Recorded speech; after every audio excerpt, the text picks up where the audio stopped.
총선에서 참패한 미래통합당이 당명 교체를 포함한 재창당 수준의 강도 높은 혁신이 필요한 것 아니냐 이런 요구를 받고 있습니다. 실제 과거 많은 정당이 단골로 꺼냈던 카드가 바로 이런 당 이름 바꾸기였습니다. 하지만 가게가 이름만 바꾼다고 손님이 몰리지는 않겠죠. 이 내실이 중요하다는 분석입니다. 김주영 기자가 각 당의 당명 교체 역사를 되짚어봤습니다. 21대 총선에서 대패한 미래통합당 앞에 놓인 혁신 방안 가운데 하나는 당명을 바꾸는 겁니다.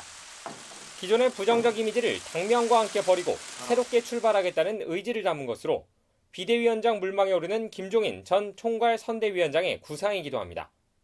역사적으로 보면 당이 어려움에 처했을 때 많이 사용했던 수단입니다. 이명박 정부 말기인 2012년 집권 여당에 대한 실망이 커지자 당시 박근혜 비대위원장은 총선을 앞두고 15년 가까이 이어지던 한나라당 간판을 떼어버렸습니다. 생각과 또 사람과 또 이름까지 바꾸게 된다면 우리 당은 완전 새로운 당으로 거듭날 수 있게 될 것입니다.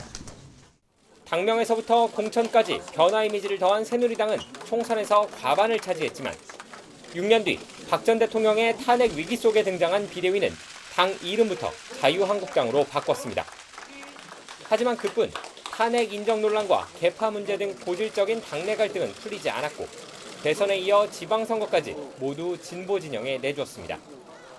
가장 최근에는 황교안 전 대표가 보수 통합을 이루며 당명을 바꿨지만 이번에도 이름값을 하진 못했습니다. 문재인 정권을 심판하고 자유민주주의를 수호해달라고 하는 국민의 강력한 외침이 오늘 미래통합당의 출발을 이끌어냈습니다. 당명 교체는 사실 지금의 여당인 민주당 계열 정당에서 더 빈번했습니다. 노무현 정부가 레임덕에 시달리던 2007년 후반부터 변신을 거듭해왔는데 대통합 민주신당이라는 깃발 아래 이름 아래 하나가 되었습니다. 민주평화세력, 개혁시민세력이 하나로 뭉쳤습니다. 대선을 앞두고 대통합 민주신당으로 이름을 바꿨지만 17대 대선에서 패배했고 곧이은 18대 총선을 앞두고 6개월 만에 통합민주당으로 다시 간판을 바꿨지만 역시 백석도 차지하지 못한 참패를 경험했습니다. 간판 교체만으로는 국민의 마음을 얻지 못한 겁니다.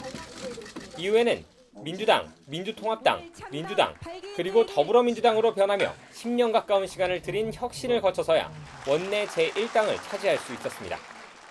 물론 새 이름이 새로운 느낌을 주는 효과는 있습니다. 하지만 국민이 느낄 정도의 혁신 없이 이름만 바꿔서는 어떤 정당도 표심을 얻지 못해왔다는 건 분명한 사실입니다. YTN 김주영입니다.